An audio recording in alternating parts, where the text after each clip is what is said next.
Chapter 1. My wife Zoe is the city's swimming champion.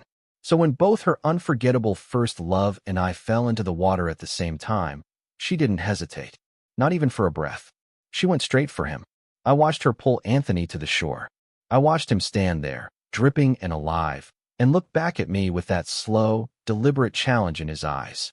"Sorry," he said, barely out of breath. "Zoe's too tired to save you. You'll have to figure out how to get out on your own." The river didn't care about any of that. It filled my mouth, rushed up my nose, cold and indifferent. I thrashed. I fought. Above me, the surface shimmered like something just out of reach. "Help! Help!" Anthony and I had both called out. But Zoe's eyes found only him. She cut through the water like she was born in it, because she was, in a way, and swam straight toward Anthony without a glance in my direction. "Anthony, are you okay?" I wanted to scream. I wanted to beg. But the river kept pouring itself into me, and my arms were losing the argument with the current. From below the surface, through the warped, drowning silence, I watched her reach him. Watched her bring him to shore. Watched the whole thing like a man watching his own funeral from the wrong side of the glass. Anthony looked at me again. Same expression. Same slow, deliberate provocation. "Sorry. Zoe's too tired to save you. You'll have to figure out how to get out on your own." I tried to say something. My mouth moved. Nothing came out. Just water, and despair, and the understanding that I was sinking. And then, not because of anything Zoe did, a passing swimmer noticed me. Dragged me to shore. I lay there coughing like a dying fish, river water coming up in ugly, graceless heaves, my whole body shaking. A few feet away, Zoe was drying Anthony's hair with a towel. She didn't look at me. Not once. It was only when she was finished, when Anthony was warm and tended to, that she finally turned her eyes on me. And when she did, what I saw there wasn't relief. It wasn't guilt. It was disdain. "You must have pushed Anthony," she said flatly. "Otherwise, how could he have fallen into the water? Don't you know Anthony is afraid of water? Why would you do such a disgusting thing?" Anthony, ever gracious, raised a hand to calm her. "It's okay, Zoe, don't be angry. I think William didn't do it on purpose. It's just that I was too close to you, and he felt uncomfortable." That was all it took. Just a few words from Anthony, soft, reasonable, generous sounding, to seal my fate. It was always like this. No matter what happened, Zoe unconditionally believed every slander, every quiet provocation Anthony aimed at me. Because he was her unforgettable first love from high school. Because whatever he said became truth the moment it left his mouth. Zoe's voice turned sharp again. "William, you're disgusting. You should have drowned just now." She stared down at me, still on the ground, still shaking. "You were so uncomfortable that you wanted to kill someone? If I hadn't been here today, the consequences would have been unthinkable." I had no breath left to fight. The struggle underwater had wrung every last thing out of me. My mouth wouldn't form words. My body wouldn't cooperate. But somewhere in the silence, somewhere between the cold ground beneath me and the cold eyes above me, something shifted. In the past, I knew exactly what I would have done. The moment Anthony's slander landed, I would have defended myself. And if Zoe refused to believe me, I would have bowed my head, admitted fault, apologized to both of them, and absorbed the blame like I always did. Like it was my job. But I had just spent the last several minutes fighting to stay alive. I had touched something, or something had touched me, in the moments when I genuinely didn't know if I was going to make it back up. And in that desperate, underwater clarity, I had figured something out. Apart from life and death, nothing else matters. I had already stepped one foot through the gates of hell. So why should I keep caring whether she divorced me, or quarreled with me, or believed Anthony over me again? I pushed myself upright. The onlookers around us were watching with that particular expression people wear when they're witnessing something they'll tell their friends about later, half entertained, half uncomfortable. I looked at Zoe. I looked at Anthony. "You two really are a perfect match," I said. One dares to say it, and the other dares to believe it. Zoe's face darkened instantly. "William, what do you mean? At this point you still doubt our relationship? I've already told you, we're just friends. Can't you stop making trouble? Think about it yourself." I had nothing more to say, and for once, neither did I reach for an apology. Zoe took Anthony by the arm and turned back toward the hotel, leaving me alone by the river. I sat there and let the silence settle around me. In 3 years of marriage, I had heard those words, "Think about it yourself," more times than I could count. Whenever I didn't go along with what she wanted, whenever I couldn't stand the sight of her and Anthony together one more time, she would leave me with those words and walk away. And I would always go after her. I would always be the one to apologize, as if I were the one who had done something wrong. Looking at it now, soaked, exhausted, having nearly drowned while my wife saved someone else, I understood something I should have understood long ago. I was the one who hadn't been thinking clearly.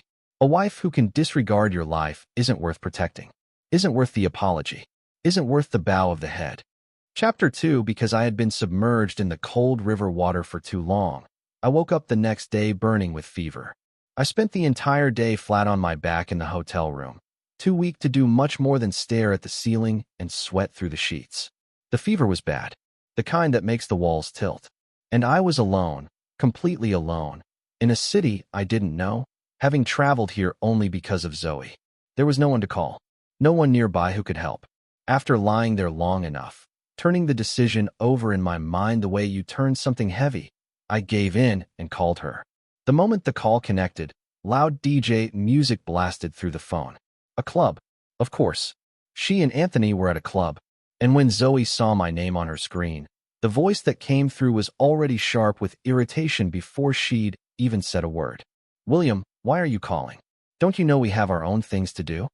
I held back the temper rising in my chest, kept my voice even, kept it kind. "Zoe, I'm sick.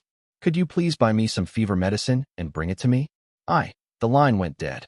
I sat there, phone in hand, and refused to believe it had been intentional. Maybe the call dropped. Maybe the music was too loud and she lost the signal. I called again. This time, she didn't even let me finish a sentence. "William, can you stop bothering me? Do you think pretending to be sick will fool me? Isn't it just because you don't want me to have fun with Anthony? Let me tell you, William, stop making a fuss.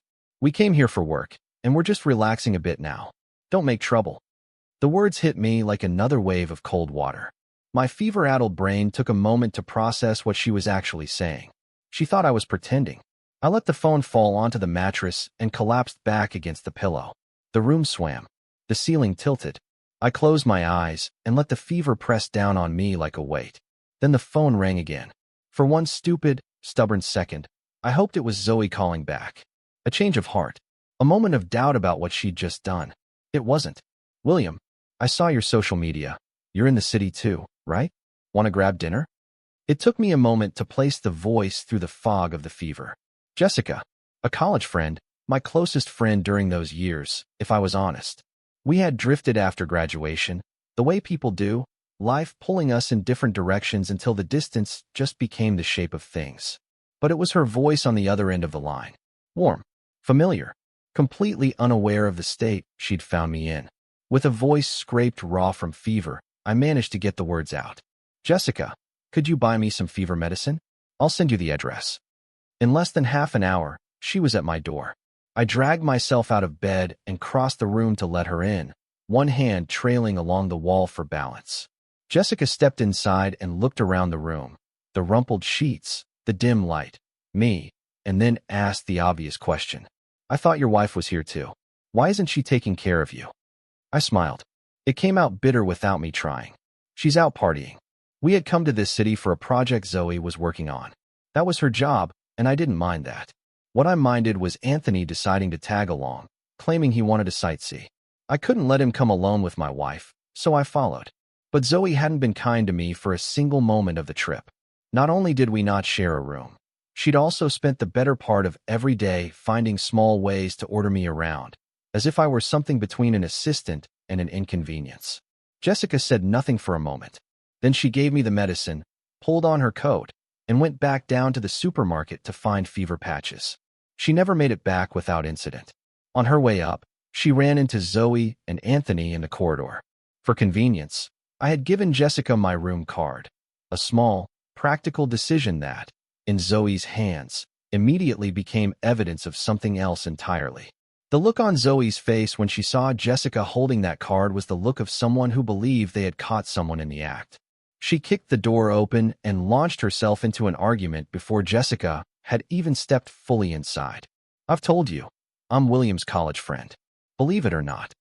"What's a college friend doing in William's room in the middle of the night?" You're nothing but a shameless mistress.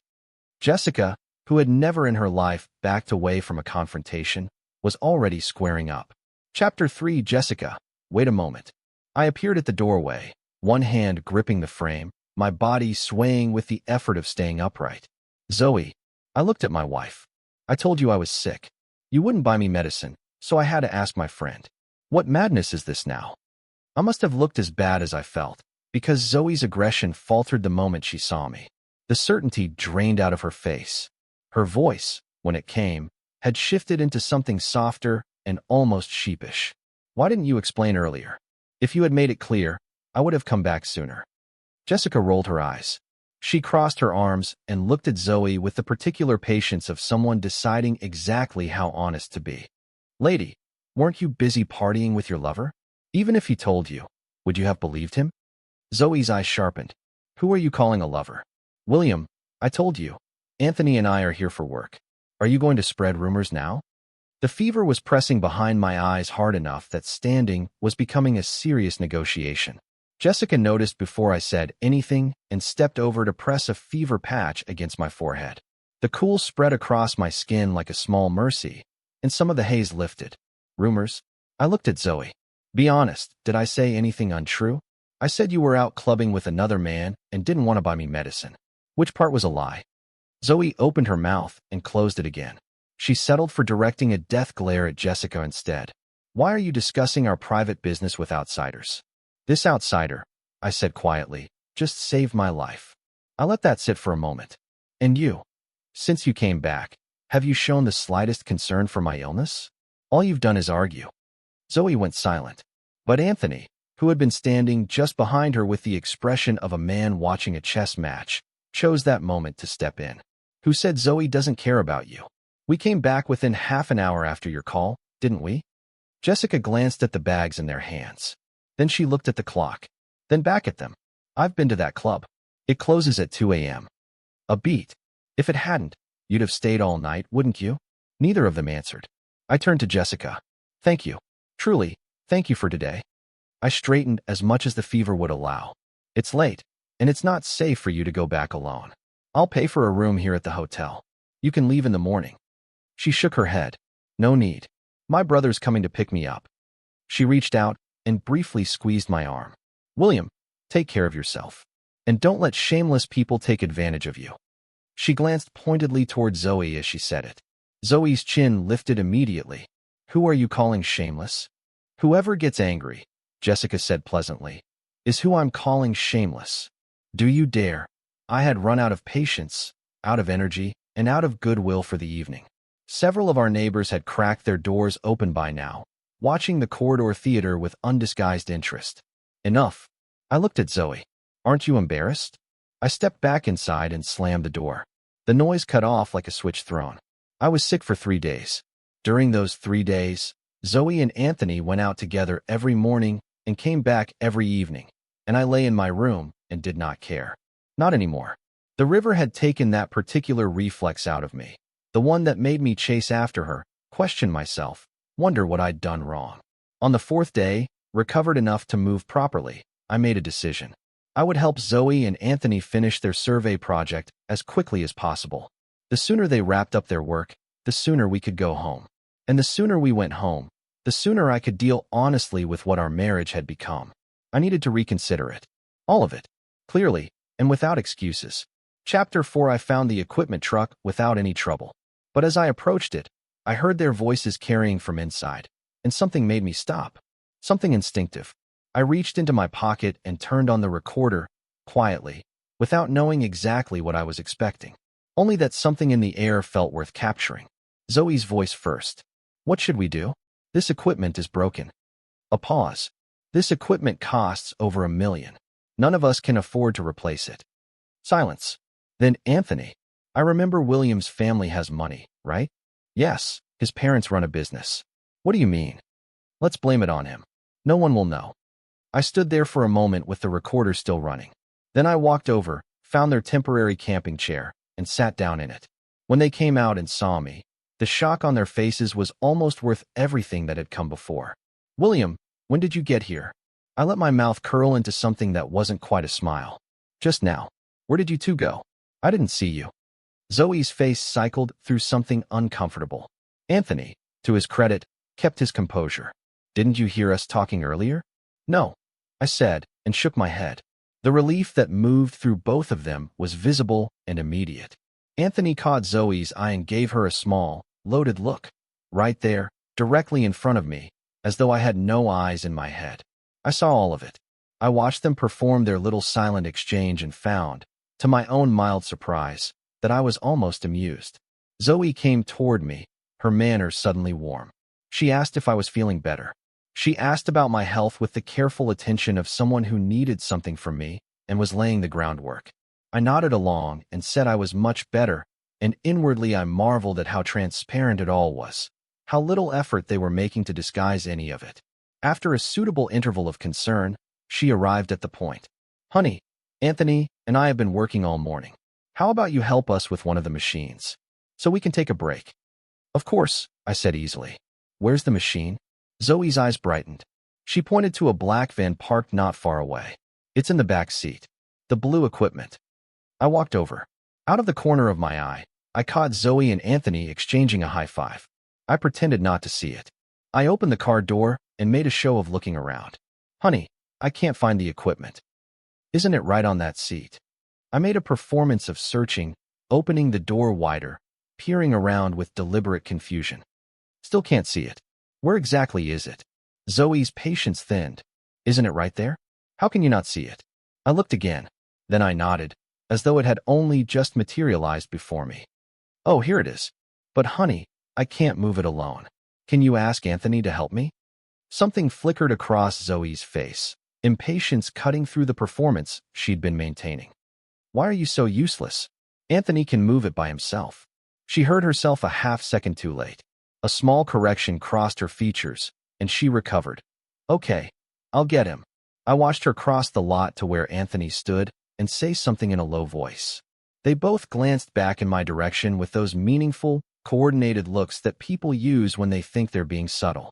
Anthony strolled over with his hands in his pockets, wearing that particular expression he reserved for me, the one that managed to be both casual and contemptuous at the same time. I've heard you've been working out for many years. What was it? Just hormone injections? You can't even lift a small piece of equipment? I've been sick, I said. My strength hasn't recovered. I didn't bother giving him anything more than that. We positioned ourselves on either side of the equipment and lifted together. There was a cunning glint in his eyes that he wasn't trying hard to hide, the look of someone running a plan they're confident in. I held my side steadily. In truth, I could have carried 2 of these without particular effort. The weights I worked with at the gym ran 2 to 3 times heavier on an easy day. But I kept that to myself and matched his pace, giving nothing away. We'd taken a few steps when Anthony suddenly stopped. William, hold this for a moment. I need to tie my shoelace. Without waiting for any response, he let go. Anthony, hurry up. I can't hold this for long. The more I urged him, the slower he moved. Don't worry, taking his time, making a careful, unhurried business of crouching down and fiddling with a lace that didn't need tying. I kept calling out, kept my voice strained at the edges, kept up the performance of a man at his limit.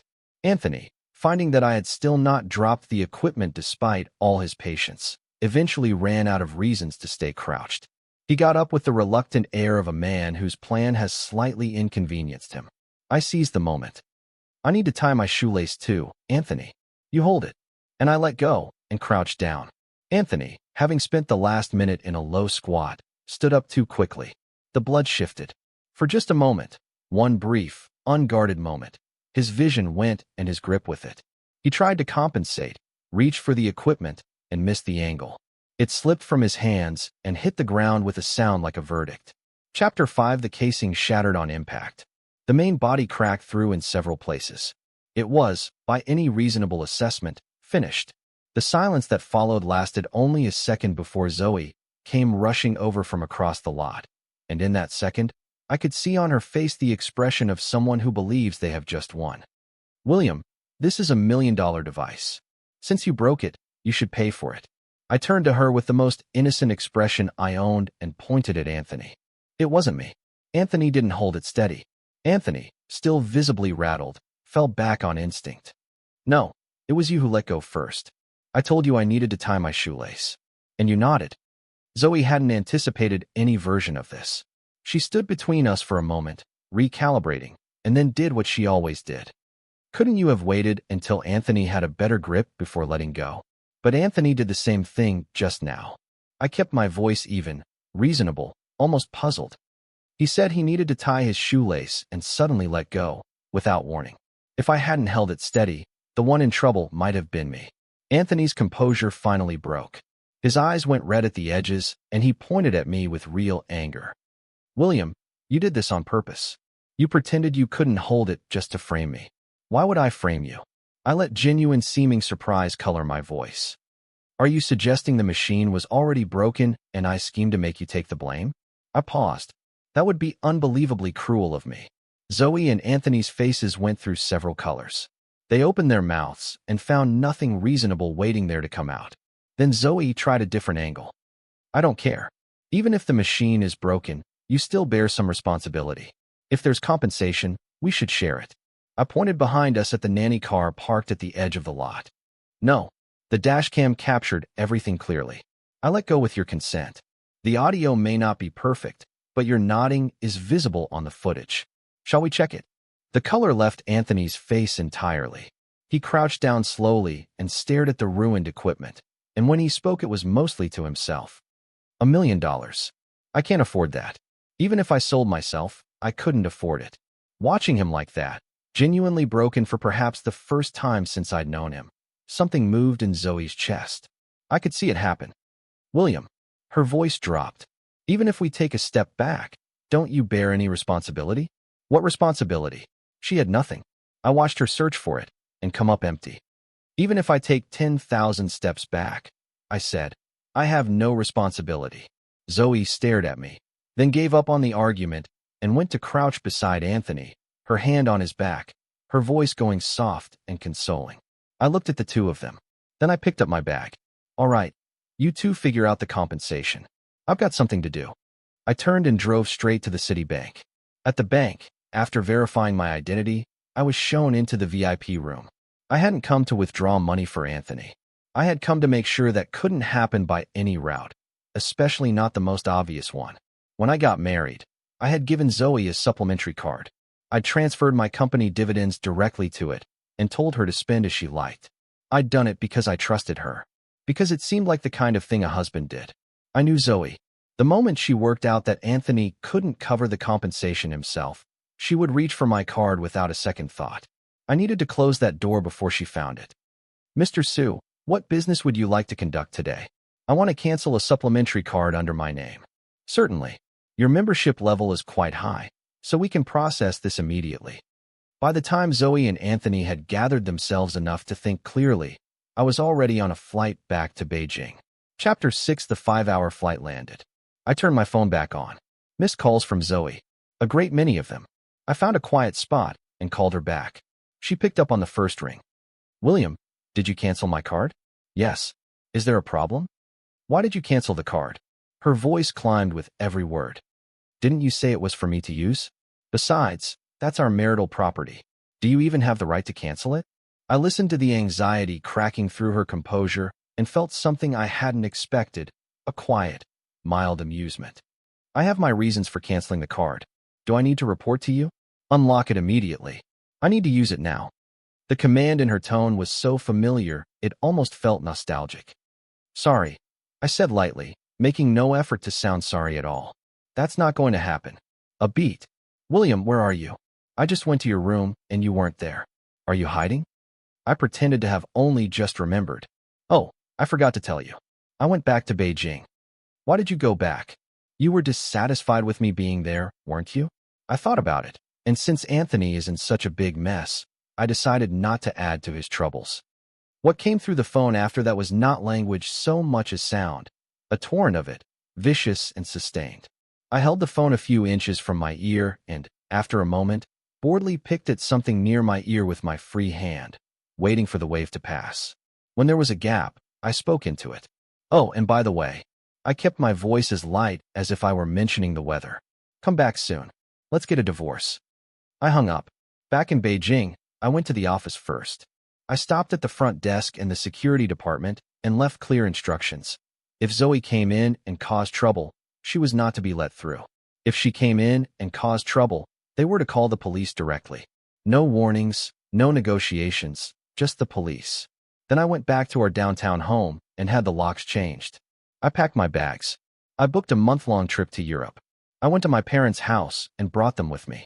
And then, with a lightness I hadn't felt in years, I left. I had already arranged for a professional agent to handle my business affairs while I was gone.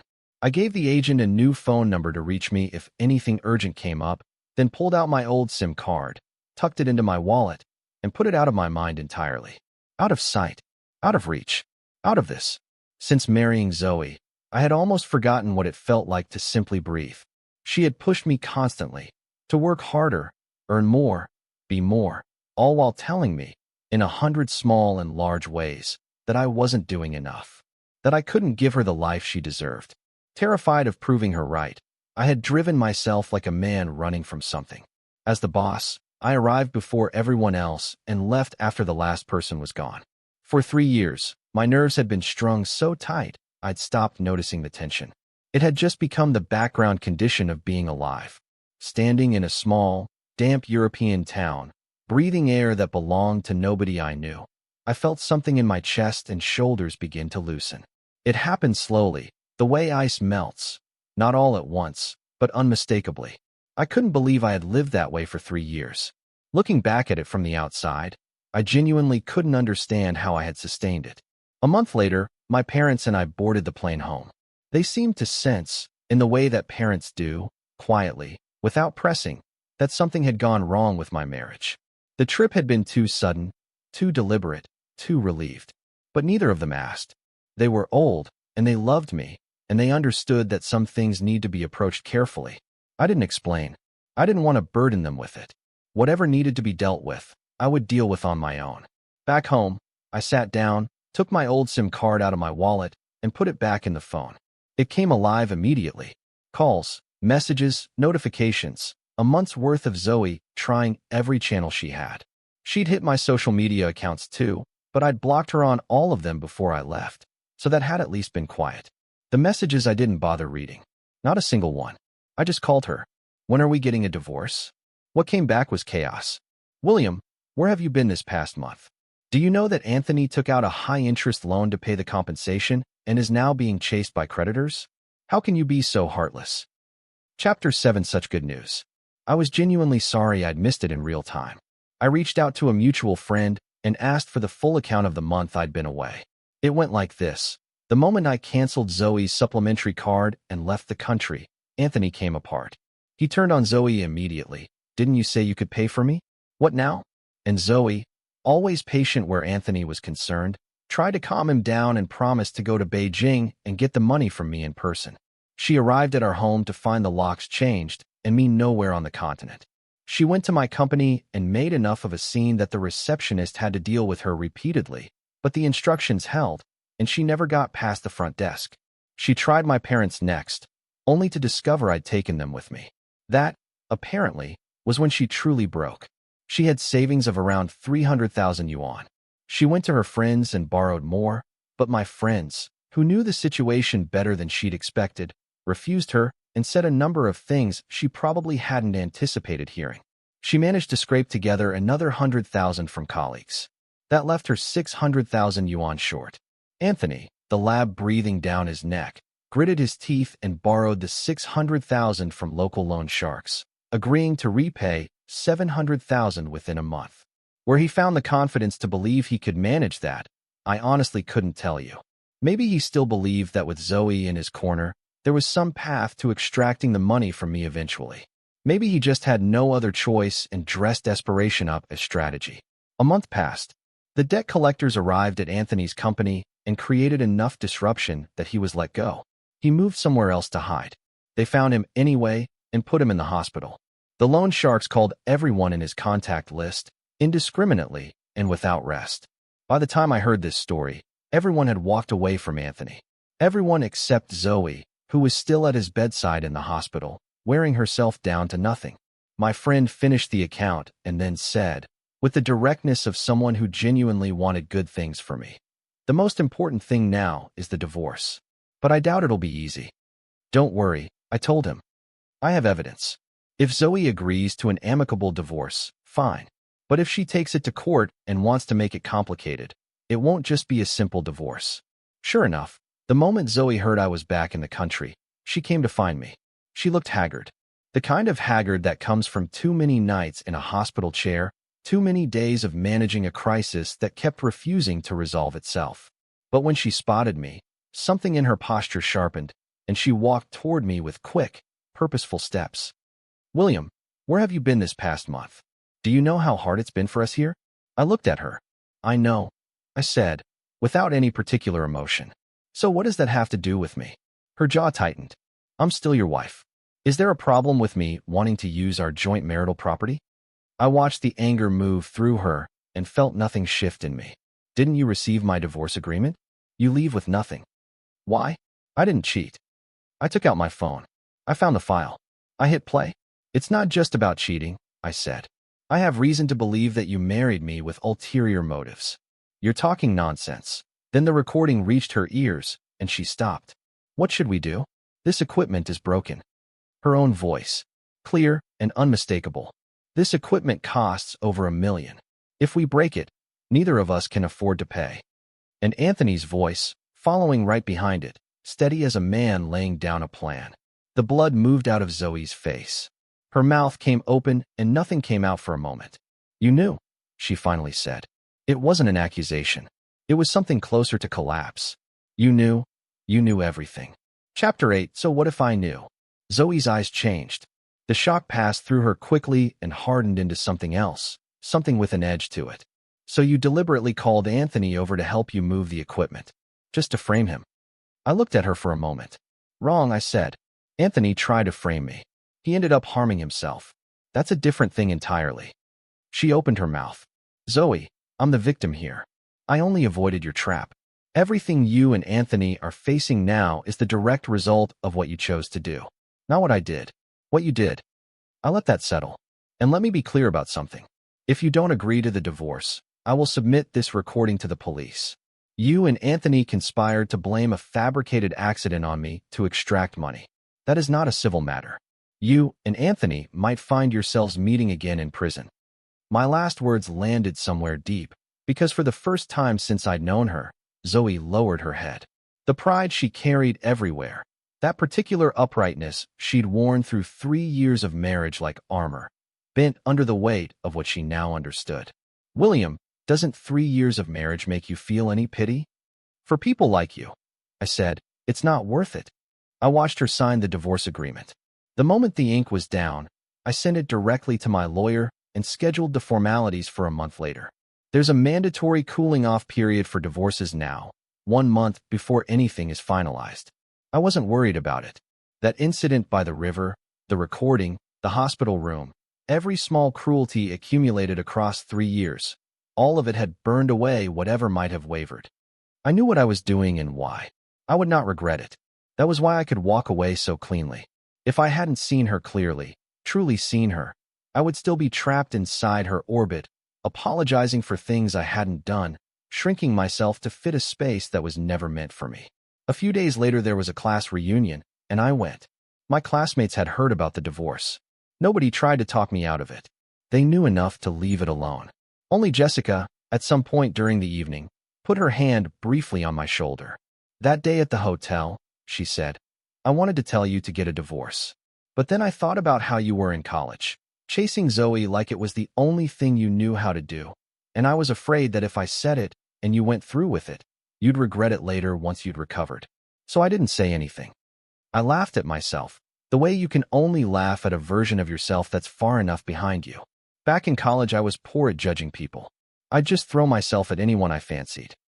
I caught myself and added, somewhat awkwardly, Jessica, I just got out of a marriage. I don't want to jump straight into another one.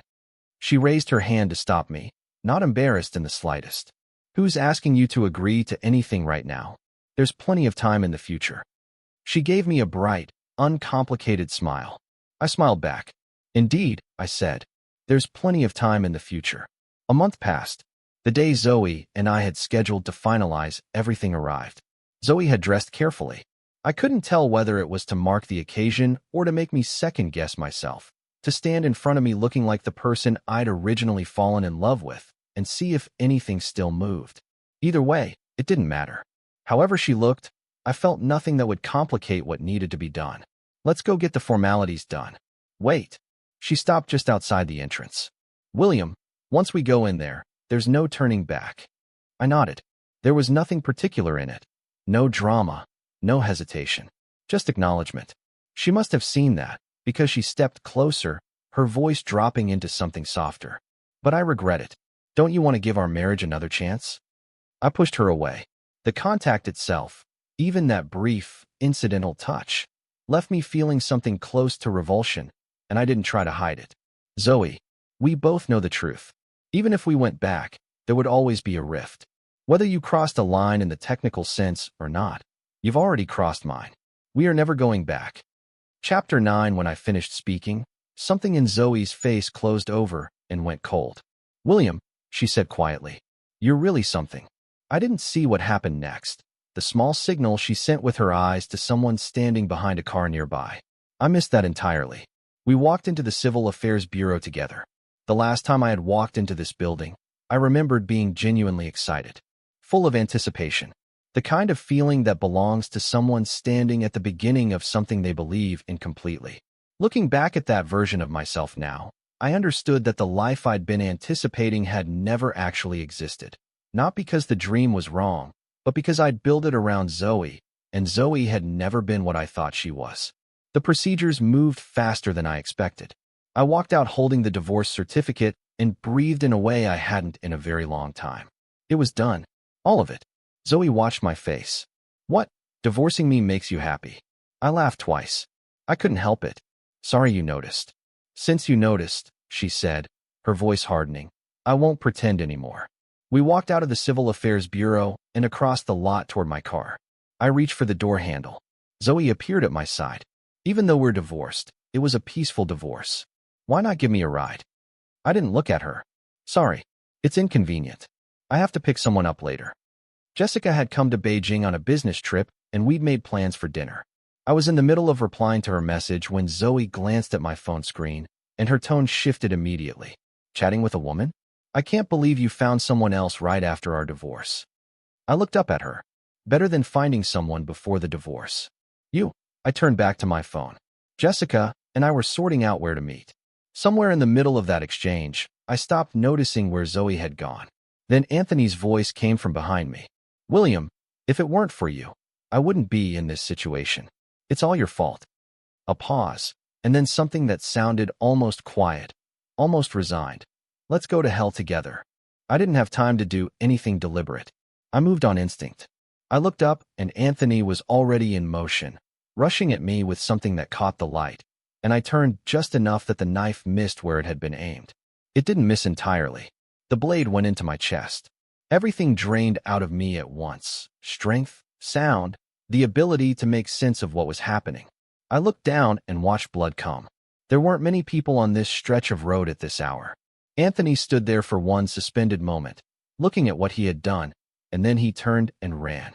Staff from the Civil Affairs Bureau came through the doors and stopped. Then someone screamed. Someone called for an ambulance.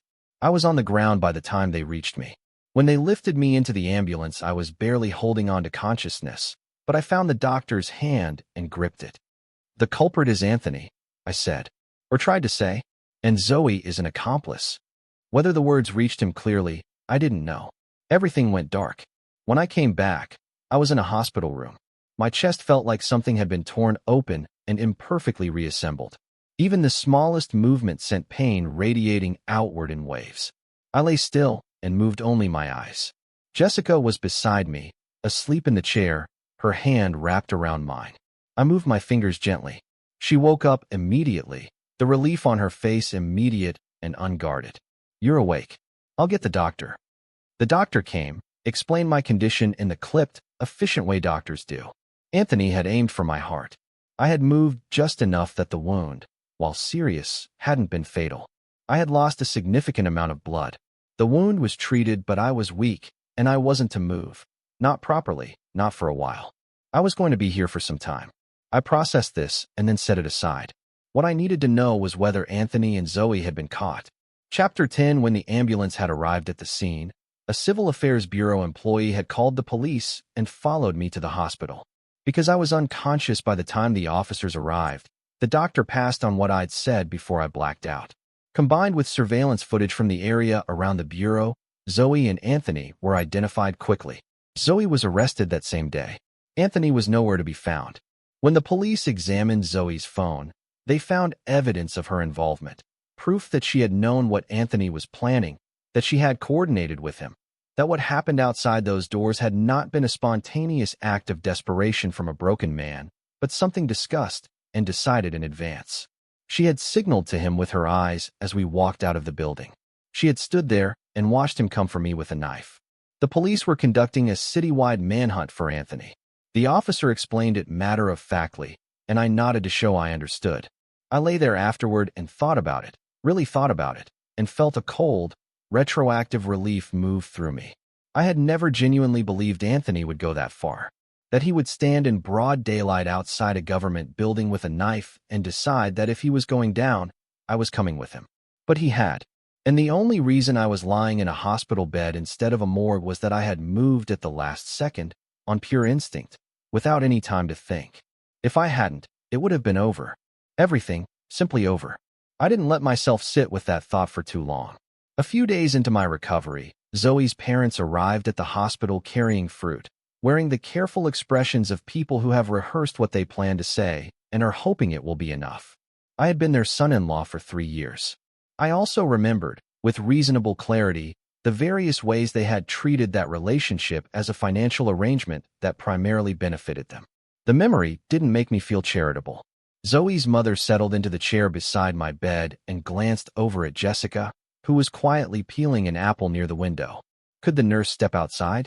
We have something private to discuss. Auntie. I looked at her steadily. You can speak freely. This is my girlfriend. Jessica's eyes found mine immediately, bright with something she didn't try to hide. I gave her a small nod. Zoe's mother's expression shifted, not quite displeasure, but close to it. You found a girlfriend right after divorcing Zoe? Were you seeing her before the divorce? Stop. My voice came out flat and final. I don't owe you any explanation about my fidelity. But Zoe conspiring to have me murdered, that's a matter that concerns us all, wouldn't you say? Some of the prepared confidence left Zoe's mother's face. She recovered imperfectly. That's actually why I came. I'm here to ask you to be reasonable about this. After all, you and Zoe were married for 3 years. Can't you let it go? Over a minor issue? I looked at her. Minor issue. I repeated the word slowly. I was stabbed and nearly died. If someone did this to Zoe, if your daughter were lying in this bed right now, how would you feel about someone calling it a minor issue? She set her jaw. But you didn't die, did you? I stared at her face, so much like Zoe's, the same structure, the same eyes, and felt nothing for her except a deep, settled disgust. Rest assured, I said quietly, if I had died, your daughter wouldn't be alive either. Attempted murder carries the death penalty. You might want to consider that the next time you decide what constitutes a minor issue. Maybe Zoe was misled by Anthony. You know, she's not really like that. She's not. I'd heard that sentence, or some version of it, more times than I could count. Anthony said something. Anthony convinced her. Anthony, as though Zoe were a passive instrument rather than a grown woman who had made a series of deliberate choices over the course of our entire marriage. I had run entirely out of patience for it. Jessica, apparently, had reached the same conclusion a few seconds ahead of me.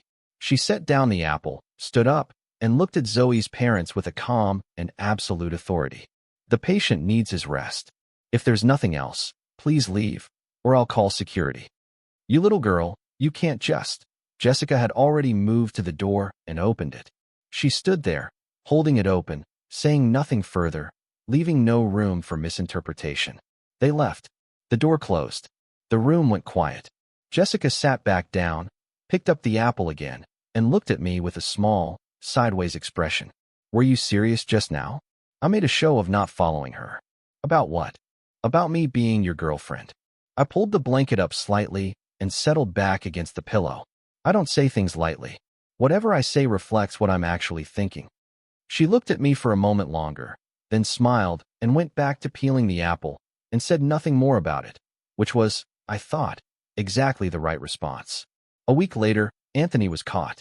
He'd made it to a boat, apparently believing he could slip out of the country before the net closed. He was picked up during a crackdown on smuggling operations, which was not, by any measure, the escape he had planned. The trial, when it came, had a particular quality to it that I hadn't anticipated. Zoe and Anthony, who had stood so solidly together against me through everything, turned on each other the moment they were in separate corners with something real at stake. Each claimed the other was the architect of what had happened. Each positioned themselves as the one who had been led astray. Each pointed and deflected with the energy of people who had spent a long time believing they were smarter than the room.